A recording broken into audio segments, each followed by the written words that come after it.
안녕하세요. 코인 뉴스룸 진행을 맡은 이지영 앵커입니다. 암호화폐 시장의 긍정적인 흐름들 확인해 볼 수 있었던 최근 시장이었는데요. 오늘은 또 저희가 비트코인을 넘어서 알트코인에 관한 시장 인사이트를 짚어보겠습니다. 오늘도 박종환 작가님 모셨습니다. 어서 오세요. 네, 안녕하세요. 네, 지난 시간에도 흥미롭게 이야기 잘 들었습니다. 일단은 지금 저희 녹화 시간 기준으로는 비트코인이 11만 달러 선 여전히 유지를 해주고 있습니다.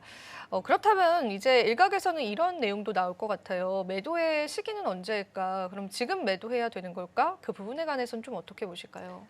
네, 우선은 지금은 결론적으로 매도 시기는 아닙니다. 우리가 만약에 내가 장기 투자자의 관점이라면은 매도 시기가 아닌데 제가 최근에 제 유튜브 채널에서 흥미로운 것들을 많이 좀 발견하고 있습니다. 네. 많은 분들의 댓글을 통해서 시장의 분위기를 많이 좀 알게 되는데 이렇게 가격이 상승을 했는데 댓글에는 여전히 폭락이 올 거다, 조정이 올 거다 이런 댓글들이 상당히 적지 않게 달리고 있는 것들을 보면서 너무 좋은 시그널이다 이렇게 생각을 했습니다. 자, 왜 그러냐 하면은 네. 시장에서 모든 댓글들이 환희에 차가지고 가자를 외치고 있으면은 그때는 이제는 도망쳐야 될 시기입니다. 고점이죠. 고점입니다. 그때가 예. 고점이고 아직까지 시장이 뭔가 의심스러워, 뭔가 떨어질 것 같으라는 그런 심리들이 많이 작용하고 있을 때는 여전히 갈 길이 멀다는 겁니다. 우리가 지난 작년 동안에 두 번의 대세 상승장 때도 경험을 해봤듯이 만약에 거침없이 달려가게 되면은 어느 순간에 하락에 대한 걸 완전히 잊어버립니다.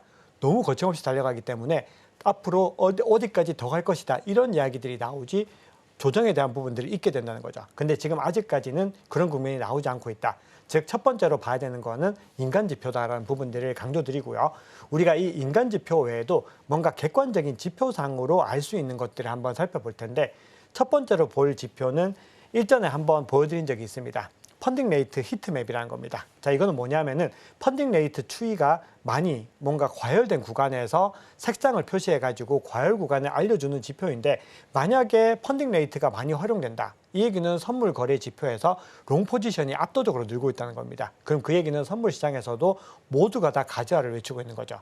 그러면 어떤 현상이 일어나느냐 하면은 요건 특정 코인인데 이렇게 노란색으로 표시된 거 보이시죠? 네. 예, 이런 것들이 이 전체 모든 코인에서 노랗게 표시가 됩니다. 그리고 요 구간들 보시죠? 요 구간들로 들어가는 거죠. 근데 지금 보시면 아주 청명하게 이를 데 없다는 겁니다. 그 얘기는 아직까지는 레버리지가 거의 활용되지 않고 있다. 그러니까 시장이 과열되지 않고 기관들이 열심히 매집을 하면서 현물 위주로 매수를 했다는 겁니다. 그럼 그 얘기는 어떤 의미냐? 정말 건전하게 지금까지 왔다라는 것이 첫 번째 결론이죠. 자, 그러면 두 번째로 이것들을 보고 또 하나만 더 덤으로 보자. 물론 굉장히 많은 지표들이 있지만 가장 쉽게 볼 수 있는 걸 하나만 더 살펴보자면은 개인 투자자들이 얼마나 유입됐는지입니다. 제가 지난 시간에도 말씀드렸지만 현재 시점은 기관 장세이고 기관들이 열심히 현물을 매수하면서 가격을 끌어올렸는데 이렇게 해서 가격이 정고점을 돌파했는데 아직까지 시장에서 개인 투자자들은 관심이 없습니다. 구글 트렌드 한번 보면은 현재 시점 기준으로 대략 37에서 36 정도 왔다 갔다 하는데 작년 말에 트럼프 대통령 당선됐을 때 100을 찍었었거든요. 네. 그만큼 차이가 있기 때문에 아직까지 개인 투자자들이 관심이 없다. 이거를 지표상으로도 볼 수 있습니다. 개인 투자자 물량이 아직까지 거의 들어오지 않았고 1개 미만으로 보유하고 있는 이 주체들의 움직임이 거의 나타나지 않았는데 우리가 작년에 두 번의 지역 고점을 찍었던 구간들 보면 녹색이 월등하게 높아져 있죠. 즉 아직까지는 레버리지도 없고 개인 투자자들도 들어오지 않은 상당히 건전하게 상승을 했기 때문에 이 지표상으로 해석을 했을 때 아직까지는 갈 길이 많이 남았다. 이렇게 볼 수가 있는데 여기서 한 번 더 또 오해를 하실까 봐 말씀을 드리는데 그럼에도 단기적으로 조정을 받으면서 올라갑니다. 절대 지금부터 해서 거침없이 올라가지 않는다는 거. 그래서 아마도 지금 시점부터 해서 또 2% 3% 빠지면은 네, 그럴 줄 알았다 라고 하면서 또 통탄하시는 분들이 계시는데 그런 부분들 신경 쓰지 마시고 시장을 굳건하게 바라보셔야 되는 시기다. 이렇게 강조드립니다.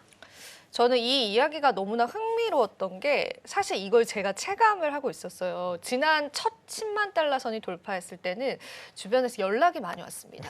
지금이라도 좀 사야 될까? 이런 연락이 많이 왔는데 이번에는 생각보다 조용한 거예요. 주변 지인들도 조용하고 그리고 이제 우리가 김치 프리미엄이라고 하죠. 그런 것도 이제 굉장히 낮은 예, 그렇게 열광적이지 않아서 한국 투자자들이 이렇게 지금 이게 11만 달러에 갔는데 생각보다 조용하네. 근데 이거를 우리 시장에서는 좀 긍정적으로 해석을 해볼 수가 있다라는 거죠. 맞습니다. 긍정적이시구나. 예, 한 15만 정도 가면은 그때 관심을 가지시려나. 그때 다들 막 대출 받아서 들어오는 게 네. 바로 그때가 될 겁니다. 그러니까 그때 우리는 어디까지 올라가는지 네. 보자 하고 탈출 준비를 하는 그렇죠. 거죠. 그때 우리는 좀 떠나서 한 발 앞선 투자를 해야 될 것 같습니다. 맞습니다. 근데 사실은 이런 또 그 의문감도 있는 것 같아요. 지금 비트코인으로 너무 수급이 쏠리는 건 아닐까? 그래서 알트코인이 물론 오르긴 했습니다만 아직도 뭐 알트 시즌 지수나 막 이런 것들이 막 올라오진 않았잖아요.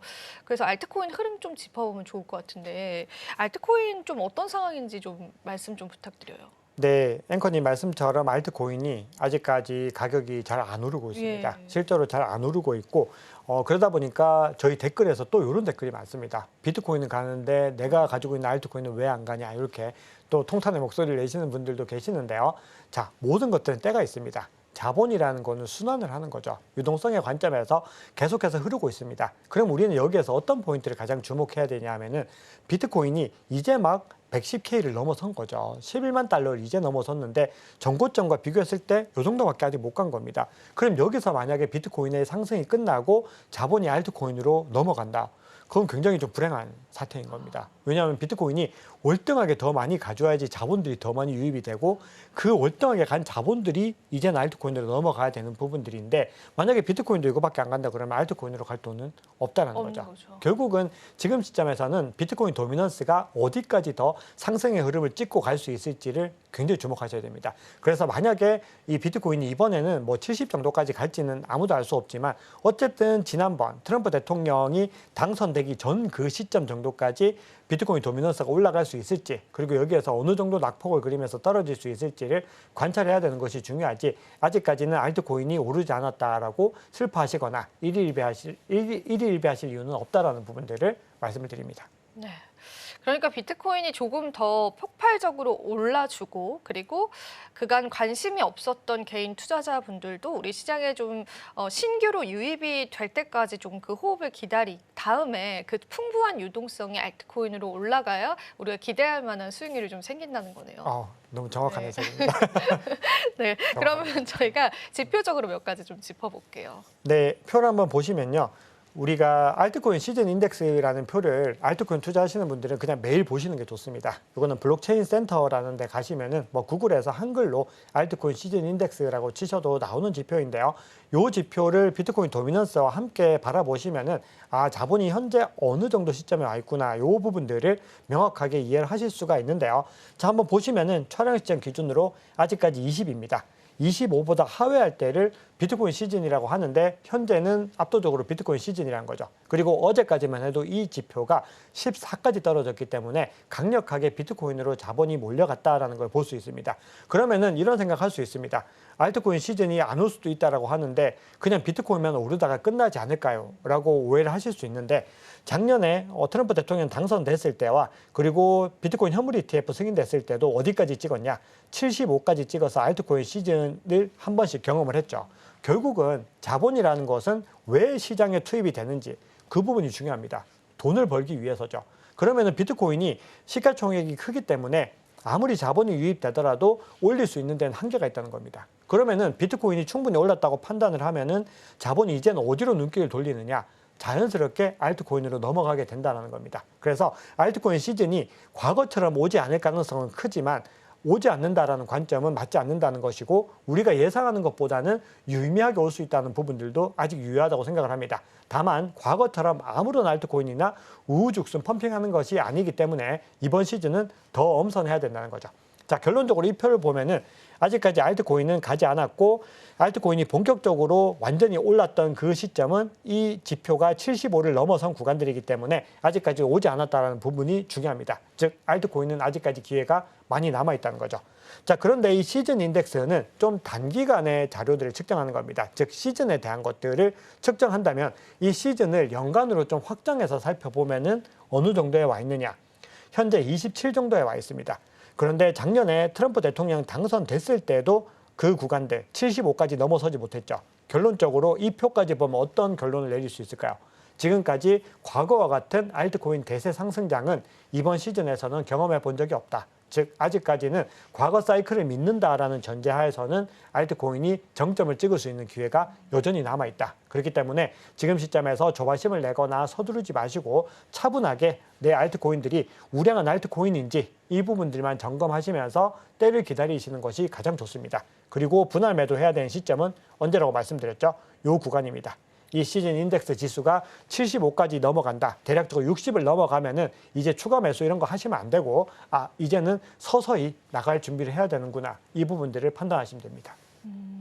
그러니까 아직은 우리가 좀 기다려 봐야 한다라는 게 좀 확인이 되는 시점인 것 같습니다. 근데 아무래도 투자자 입장에서는 약간 조바심이 날 수밖에 없는 그런 상황인 것 같아요. 맞습니다. 그러니까 알트코인 대장인 또 이더리움 쪽이 워낙 그 약세 구간이었던 적이 많다 보니까 더 그런 부분들이 있는 것 같은데 그래도 이제 작가님께서 저희가 또 들어가고 나가야 할 타이밍들 짚어주시니까 한번 시장 사이클 저희가 한번 잘 탈 수 있도록 노력을 해보겠습니다. 네, 좋습니다. 자, 그러면은 저희가 지난 시간에도 말씀을 함께 나누긴 했는데 이 스테이블코인 법안 통과 가능성 계속 거론이 되는데 이 부분이 알트코인과 같은 개별 코인들에게는 호재가 될 수 없다라고 보시는 그런 분들도 많잖아요. 그러니까 스테이블 코인을 투자 관점에서만 봤을 때는 이제 워낙 급등락이 없기 때문에 근데 만약에 이 법안이 통과될 경우에 수혜 볼 수 있는 알트코인이 있다라고 한다면은 어떻게 좀 살펴볼 수 있을까요? 네, 우선 스테이블 코인 법안이 통과되게 됐을 때는 지난 시간에 말씀드렸듯이 스테이블 코인의 시가총액이 증가하는 것이고 결국은 이 스테이블 코인은 암호화폐 시장에서의 유동성이라고 늘 강조를 드렸습니다. 그래서 만약에 이 법안이 통과되면은 알트코인 전반에 호재가 된다라고 생각을 합니다. 그러면은 그 중에서도 어떤 알트코인이 호재가 될 것이냐를 갖다가 판단해 봤을 때는 뭐 개인적인 관점도 좀 비슷하긴 한데 여러 가지 어떤 기관들의 조사 결과들이 있습니다. 즉 본인들의 예측 결과들이 있는데 공통적으로 뽑고 있는 포인트가 있는데 그게 어떤 부분이냐 하면은 바로 이 특정 체인에서 스테이블 코인 시가총액이 얼마나 높은지를 측정하는 겁니다. 그럼 한번 보시면은 스테이블 코인이 가장 많이 유통되고 있는 시가총액이 가장 큰 체인이 어디냐를 살펴보면은 3대장이 딱 나오게 되거든요. 바로 이더리움과 트론과 솔라나 이 세 가지가 가장 많은 호혜를 받을 수 있다는 평가들이 있습니다. 자, 그런데 여기에서 특히 더 많은 호혜를 받을 수 있는 것들을 이더리움을 꼽는 경우가 많이 있는데 이더리움이 스테이블 코인에서 이 흐름에서 가장 압도적인 점유율을 가져가고 있는 것들도 있지만 이 기관들의 어떤 수요들이 많이 있는 데다가 기관들의 신뢰가 높기 때문에 이 이더리움 기반의 특정한 디파이 프로토콜들, 가령 예를 들면 대출 프로토콜 중에서 에이브라든지 아니면은 탈중앙화 거래소죠. 유니스왑이나 이런 프로토콜들도 호혜를 받지 않을까 이런 전망들도 나오고 있습니다. 자, 그래서 우리가 지금 시점부터 좀 주목해야 되는 건요. 제가 이 표를 가져오고 온 이유를 좀 말씀드리려는 건데요. 기본적으로 어떤 알트코인을 선택할 때는 내가 가지고 있는 어떤 감정적인 기준이나 누군가가 이 코인이 좋다더라. 이런 관점들을 잠깐 배제하시고 기본적으로 특정 분야에서 펀더멘털이 명확하게 나오는가 이 부분들을 주목하셔야 되는데요. 제가 진행하고 있는 수업 과정에서는 하이퍼리퀴드라고 하는 프로젝트가 있는데 이 프로젝트에 대해서는 매수 매도 추천은 절대 아닙니다. 지금 이미 가격이 많이 올랐다는 거 말씀을 드리는데 최근에 논란에 의해서 가격이 크게 하락했습니다. 폭락을 했는데 펀더멘털 지표를 살펴보고 그리고 기술적인 지표상으로 상승 다이버전스가 포착되는 걸 살펴본 이후에 이 구간이 좀 중요한 구간이다라고 말씀을 드렸는데 그 이후로 거의 한 150에서 200%가 상승을 했다는 거죠. 그건 어떤 의미가 있냐면은 내가 가지고 있는 프로젝트가 내가 가지고 있는 코인이 하락을 하더라도 이 펀더멘털이 강하게 유지되고 있는지를 주목하셔야 된다는 겁니다. 그러면은 그런 관점에서 중요하게 봐야 되는 하나의 펀더멘털 지표로서 이 스테이블 코인 시가총액, 스테이블 코인의 유통량들을 주목해서 보셔야 된다는 거죠. 좋습니다. 이 부분 굉장히 중요할 것 같아요. 개인 투자자분들이 좀 알거나 판단하기 좀 힘든 그런 자료인 것 같아서 굉장히 여러분들께서 한번 또 주의 깊게 바라보시면 좋을 것 같습니다. 실제로 또 시장에서 스테이블코인 법안 이후의 움직임들 저희 함께 살펴보시면 좋겠고요. 자, 그러면 여러 가지 알트코인들 이제 좀 남은 시간에 짚어보겠습니다. 지금 솔라나 쪽부터 먼저 보면 좋을 텐데요. 솔라나 코인의 상황 한번 짚어볼게요. 네, 솔라나 코인이 뭔가 좀 우리 투자자들의 기대에는 약간은 부족한 움직임을 보이고 있습니다. 워낙에 솔라나가 그동안에 좋은 퍼포먼스를 보여줬기 때문에 시장에서는 더 거침없이 가주길 기대하는 마음들인 거죠. 그런데 우리는 늘 강조드렸죠. 자본의 순환을 주목하셔야 된다. 그러면은 지금 그동안에 자본이 많이 들어오지 않았던 체인이 어떤 거냐 생각해 보면은 이더리움 쪽이 많이 부진했었죠. 그러면은 관점상으로 이제는 이더리움이 좀 먼저 가도 된다라는 그런 좀 여유 있는 마음을 가지고 가셔야 됩니다. 그리고 또 하나 강조드려야 되는 부분들은 결국은 우리가 특정한 알트코인에 몰빵 투자를 해서는 안 되고 대부분의 모든 코인들 중에서 우량한 것들을 뭔가 본인의 어떤 투자 관점에 맞춰서 포트폴리오 전략을 가져가셔야 된다는 거죠. 그렇게 됐을 때는 솔라나가 먼저 갈 수도 있고 이더리움이 먼저 갈 수도 있는데 이 두 가지를 균형 잡히게 내 포트폴리오에 보유하고 있다고 했을 때는 하나의 코인이 많이 가지 못하더라도 조바심을 좀 덜 내게 되는 그런 부분들이 있습니다. 자, 좀 사설이 길어지고 있는데요. 한번 상황 살펴보시면은 일단 솔라나의 펀더멘털은 잘 유지가 되고 있습니다. 메살이라고 하는 곳에서 1분기 보고서를 냈는데 GDP가 전분기 대비로 20% 증가를 했습니다. 즉 계속해서 솔라나에는 자본이 들어오고 있다. 이 부분들을 확인할 수 있고요. 자, 다음으로 중요한 것은 앞서 보여드렸던 그 관점입니다. 스테이블 코인의 유통량 중요하다고 말씀을 드렸는데 스테이블 코인의 이 전체적인 시가총액이 이 구간 대비로 월등하게 높아졌죠. 급등하고 있습니다. 그 중에서도 USDC, 미국을 기반으로 한, 즉 서클사에서 발행하는 USDC가 급등하는 움직임을 보이고 있습니다. 여기에는 두 가지 포인트가 있는데요. 첫 번째, 일단 시가총액이 스테이블 코인 시가총액이 증가했다라고 하는 부분들이 그 자체로서 중요하고, 두 번째로는 이 솔라나가 미국을 대표하는 코인 중 하나인데 USDC의 유통량이 늘어났다라고 하는 것은 미국 대표 코인으로서의 입지를 많이 가져가고 있다는 겁니다. 그런 관점에서 봤을 때 일단 솔라나의 펀더멘털은 기본적으로 좋게 유지가 되고 있다라는 건데요. 문제는 세 번째인데요. TVL은 다소 좀 하락하는 국면들을 보였습니다. 이 TVL이 한번 살펴보시면은 전분기 대비로 64%나 감소를 했는데 여기에는 좀 중요한 요인이 하나 있습니다. 솔라나의 가격이 하락한 것들이 같이 영향을 미쳤다는 거죠. 자, 그럼에도 트론을 제치고 2위를 굳건하게 유지를 하고 있다는 부분들, 그리고 여기에서 여러 가지 카미노나 주피터 같은 여러 가지 프로젝트들이 꾸준히 성과를 내고 있다는 측면에서 봤을 때 일단 절대치는 하락을 했지만 그럼에도 부정적인 뉴스로만 보긴 어렵다라고 개인적으로 생각을 합니다.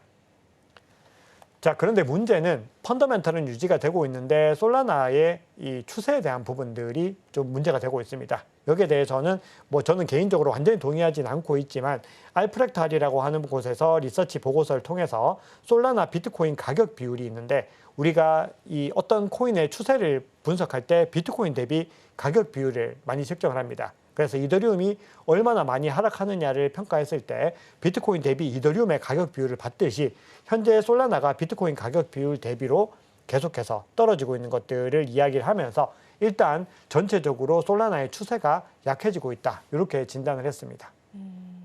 솔라나에 관해서 저희가 여러 지표들 좀 확인을 해봤습니다. 자, 그러면은 이어서 가장 궁금해하실 만한 게 좀 이더리움 쪽인 것 같은데 그래도 최근에 좀 가격이 올라오는 모습을 보여주긴 했잖아요. 이더리움 상황은 어떻게 보고 계실까요? 네, 일단 이더리움이 팩토럴 업그레이드를 좀 성공적으로 마무리를 하면서 지금 현재 시점에서는 추세가 많이 회복되고 있는 국면이라고 봐야 될 것 같습니다. 그래서 촬영 시점 기준으로는 바로 직전에 어떤 상승 추이가 이더리움이 솔라나보다도 더 잘 나오고 있는 걸 볼 수 있죠. 그럼 여기서도 두 가지 관점을 같이 한번 살펴볼 텐데 이더리움의 펀더멘털이 회복되고 있는가? 이 부분들을 첫 번째로 살펴보고요. 그 다음으로는 이더리움의 추세적인 변화들이 있는가를 보겠습니다. 제가 앞서 솔라나 같은 경우는 추세가 다소 약해지고 있다고 말씀드렸는데 물론 그렇다고 해서 솔라나가 앞으로 하락한다 이런 관점이 아닙니다. 뭔가 상승의 흐름 자체가 이더리움 대비로 좀 줄어들 수 있다 이런 부분들이고 실제로 아서 헤이즈라고 해서 비트맥스 공동 창립자죠. 아마도 이번 여름부터 해서 이더리움의 상승 추이가 솔라나보다 더 훌륭하지 않을까 이렇게 개인적인 소회를 내기도 했는데 전체적으로 그 부분들을 저도 일정 부분은 동의를 하고 있습니다. 즉 이더리움이 솔라나보다 더 월등하게 잘 간다 이런 관점보다는 이더리움이 좋은 흐름을 가져갈 수 있는 기회를 잡았다 이렇게 생각을 하는데 우선 첫 번째로 펀더멘털 지표 한번 살펴보겠습니다. 자, 한번 보시면은 녹색으로 표시된 게 비트코인이 거래소에서 얼마나 많이 빠져나가고 있는지, 즉 비트코인이 거래소의 공급량이 얼마나 되는지를 나타내는 거고, 요 주황색, 빨간색으로 표시된 부분이 이더리움에 해당되는데요.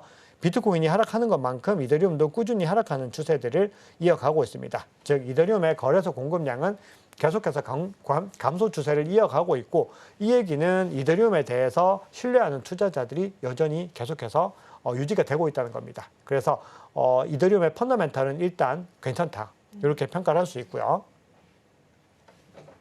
자, 그럼에도 추세적인 관점에서 봤을 때 이더리움이 단기적으로 가격이 반등하다 보니까 지금 시점부터 벌써 약간의 과열 조짐을 보이고 있긴 합니다. 그래서 단기적으로는 뭐 조정을 받을 국면들도 일정 부분 염두에 두셔야 되는데요. 그럼에도 우리가 긴 호흡에서, 즉 거시적인 관점에서 이더리움의 추이를 한번 살펴봤을 때 제가 앞서 솔라나 비트코인 가격 비율을 보여드렸는데 이번에는 이더리움 비트코인 가격 비율을 한번 살펴보시면은 여기서 가파르게 반등하는 국면들을 보이고 있죠. 그리고 우리가 과거에도 이 구간까지 와서 반등하는 구간 이후에는 가격이 크게 상승하는 걸 볼 수 있습니다. 자, 이번에도 이렇게 가파르게 상승한다, 이런 관점이 아니라 이제는 이더리움이 뭔가 추세의 하락에 바닥을 찍고 반등하는 국면으로 가고 있다, 이렇게 봐야 되는데요. 우리가 지난 시간에도 이 부분들 말씀을 드렸는데 그 이후에 이더리움이 일정 부분 반등에 성공을 했고 생각보다 크게 반등을 했습니다. 그런데 이 추세들이 이어지고 있다라고 볼 수 있는 거죠. 이제 바닥 구간을 좀 지나갔다라는 면에서 좀 더 의미를 찾을 수 있을 것 같습니다. 근데 그럼에도 이더리움 투자자분들은 배고픔이 계속 있는 것 같기는 해요. 근데 이제 지금 현재 여러 지표 상으로는 이더리움 긍정적으로 볼 수 있는 요인들이 좀 있는 것 같고요. 현재 녹화 시간 기준으로도 2,700달러 선은 유지가 되고 있는 모습들 확인이 됩니다. 근데 단기적인 과열 구간이다라는 부분은 조금 마음에 걸리긴 하는 것 같아요, 작가님. 네, 요거는 이제 그냥 주어지는 시그널 자체로 그냥 뜨는 거고 결국은 이 원리를 좀 이해하면 좋을 것 같은데 어떤 자산이든지 거침없이 오르기만 하지는 않는다라는 부분들이 중요합니다. 그러면 많은 분들이 가령 저희 커뮤니티에서도 보면은 조금만 떨어지면은 막 참을 수 없는 분들이 계십니다. 예. 바로 정말 1% 떨어졌는데 하늘이 무너질 것처럼 막 통곡을 하시는 분들이 실제로 계세요. 그러면서 왜 이렇게 떨어지나요? 라고 물어보시는데 이유가 없습니다. 그거는 그냥 각자마다 수많은 주체들이 천문학적인 자본이 투자되어 있고 수조 단위가 넘는 정말 천문학적인 돈들이 투여가 되어 있는 자산들이다 보니까 각 주체들마다 나는 수익률이 높으니까 이 정도에서 일정 부분 매도할 수도 있는 거고 그럼 떨어지면은 나는 아직 갈 길이 머니까 매수하는 것이고 이렇게 자연스러운 흐름들이 파동을 타면서 올라가야 되는데 많은 분들이 상승하다가 조금 주춤하면은 무슨 일이 생긴 거 아닌가 이렇게 불안해 하신다는 거죠. 그렇게 보실 필요 없이 차분하게 긴 관점으로 가시면 됩니다. 즉 앞서 보여드렸던 이 과열 구간도 결국은 이더리움이 팩트라 업그레이드 이후에 단기적으로 상승하다 보니까 자연스러운 조정 구간이 나왔다 이렇게 볼 수 있습니다. 네, 그럼 마지막으로 트론과 리플 쪽 이야기 한번 짚어보고요. 이 시간 마무리해 보겠습니다. 네, 제가 다음 시간에 이제 리플 얘기를 조금 더 해드려야 될 것 같은데 솔라나와 이더리움을 개인적으로 조금 더 중요한 자산으로 보고 있기 때문에 이렇게 먼저 설명을 드리는데요. 제가 앞서 스테이블 코인 이야기를 드리면서 트론에 대한 거를 아마 처음으로 언급을 한 것 같은데요. 이 중국 코인이다 보니까 국내에서는 그렇게 인기가 있지는 않습니다. 그런데 이 트론이 굉장히 특이한 것이 가격이 뭐 폭발적으로 오르거나 하진 않는데 가격 방어를 또 가장 잘하는 자산이기도 합니다. 그리고 저스틴 선이라고 해서 굉장히 부정적인 인식도 많이 있지만 어쨌든 이 시장에서 핵 인싸가 계속해서 이 트론이라고 하는 프로젝트를 이끌고 있는데 트럼프 대통령의 이 트론 코인을 트럼프 대통령이 트럼프 민코인을 가장 많이 보유하고 있는 것도 이 저스틴 선입니다. 그래서 최대 보유자로서 행사에 참석했는데 트론이 시가총액, 즉 스테이블 코인 시가총액에서 가장 높은 구간들을 기록을 하면서 이거는 USDT에 한정된 건데 이 스테이블 코인의 이 법안 통과의 수혜를 누릴 수 있지 않을까 이런 전망들이 나오고 있습니다. 그런데 트론은 특히나 더 매수 매도에 대한 추천은 아니고요. 우리가 한번 공부해 볼 만한 가치가 있는 코인이다 이렇게 말씀을 드리는 겁니다. 자, 마지막으로 리플에 대해서 좀 알아볼 텐데요. 리플이 최근에 서클사를 인수하겠다라고 이야기를 했었고 여기에 대해서 서클이 거부를 했다라는 소식을 전해드렸는데 지금 그 과정들이 진행 중이다라는 기사들이 나오고 있습니다. 그래서 시장에서는 기대감이 만약에 리플이 서클이 인수하게 됐을 때는 이 스테이블 코인 시장에서의 점유율들을 통해서 뭔가 XRP에도 호재가 되지 않을까 이런 전망이 나오는가 하면은 또 반대편에서는 XRP가 송금에 특화된 자산인 만큼 스테이블 코인이 활성화되면은 XRP는 버려질 수 있지 않을까 이런 불안감들도 같이 공존하고 있습니다. 네, 좋습니다. 리플에 관한 짤막한 이야기들까지 들어봤고요. 나머지는 이야기는 또 저희가 다음 시간에 함께 해보도록 하겠습니다. 오늘 다양한 내용 나눠봤습니다. 작가님 도움 말씀 고맙습니다. 네, 감사합니다. 코인 뉴스룸은 오늘은 여기서 물러가 보도록 하겠습니다. 다양한 인사이트들 여러분 잘 소화하셔서요. 좋은 투자 전략으로 함께 해보시면 좋겠습니다. 저희는 인사드릴게요. 시청해주신 여러분 고맙습니다.